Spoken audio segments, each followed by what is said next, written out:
আমি যুক্ত হয়েছি 12 বছর বয়সে। যাত্রা করব বলেই যে যুক্ত হয়েছিলাম তা নয়।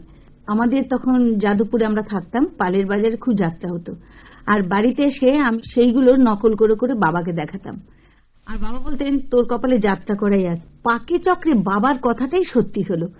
আমি সত্যি সত্যি যাত্রার অভিনেত্রী হয়ে গেলাম, যাত্রা শিল্পী হয়ে গেলাম।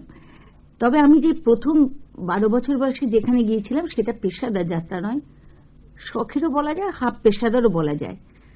হালতুতে শ্রীকৃষ্ণ অপেরা বলে একটি দল ছিল, সেখানে আমি গিয়েছিলাম। সেখানে বেশিরভাগই ভক্তিমূলক পালা হতো, যেমন জয়দেব, কৃষ্ণ সুদামা, ধ্রুব, এইসব হতো। আমি ওই পালাতে প্রথমে ধ্রুব বইতে বিমাতার চরিত্র অভিনয় করি, আর জয়দেবে আমি জয়দেব করি, কৃষ্ণ সুদামায় আমি কৃষ্ণ করেছিলাম। আমি প্রথম জীবনে যাত্রা করে 2 টাকা পেয়েছিলাম, সেই 2 টাকা এনে মার কাছে দিয়েছিলাম। আমাদের 2 দিন ভরে খুব ভালো খাওয়া দাওয়া হয়েছিল। অচল পয়সা? আরে এটা তো অচল পয়সা। বাবু মশাই, ও বাবু মশাই, যা সালা, অচল পয়সা দিয়ে এক পা টাটকা মাল নিয়ে কেটে বললো বাড়ির বাবু। বাবু মশাই, ও বাবু মশাই। পেশাদারি যাত্রা এলাম আমি 60-এর দশকের মাঝামাঝি। সেটাও এলাম একদম অদ্ভুত ধরনের ভাবে এলাম। আমি যখন শ্রীকৃষ্ণ অপেরা যাত্রা করছি সেই সময় ওখানে বেহালা বাজাতে নিপেন চক্রবর্তী, আমি কাকু বলে ডাকতাম, নিপেন কাকু বলে। কাকু কি করে যেন আমার ভেতরে কি দেখলেন আমি জানি না, কাকু বললেন যে বিনা তুই এই গণ্ডির মধ্যে পড়ে থাকবি, তুই নিজে জানিস না তুই কত ভালো অভিনয় করিস। আমাকে কি বলছেন কাকু? বলে চল তোকে একটা অফিস ক্লাবে নিয়ে যাই।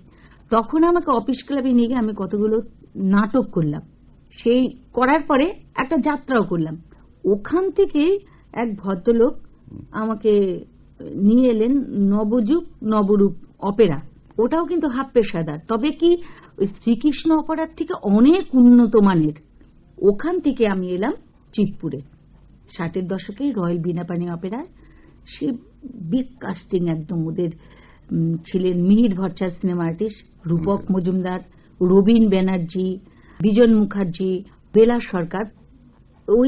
ওখানে আমি তিনকড়ি ভট্টাচার্য দারুণ গান করতেন, ওইখানে আমি প্রথম এসে পড়ি।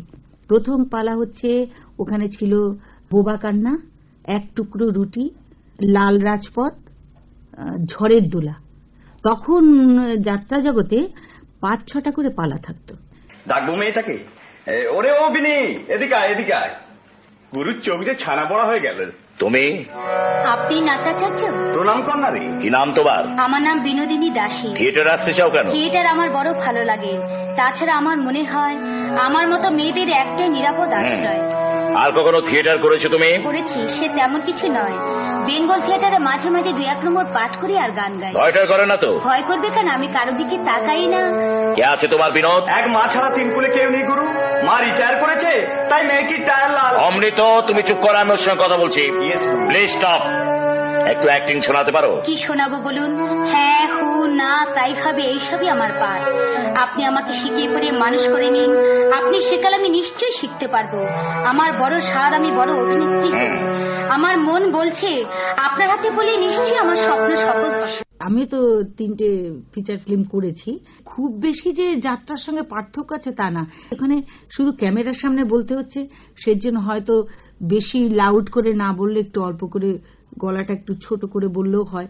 আর আমি যখন যাত্রা করব তখন আমার 7,000-8,000 লোক বসে আছে, মাইক থাকলেও নিজেকে ভলিউমটা একটু চড়া করে বলতে হয়।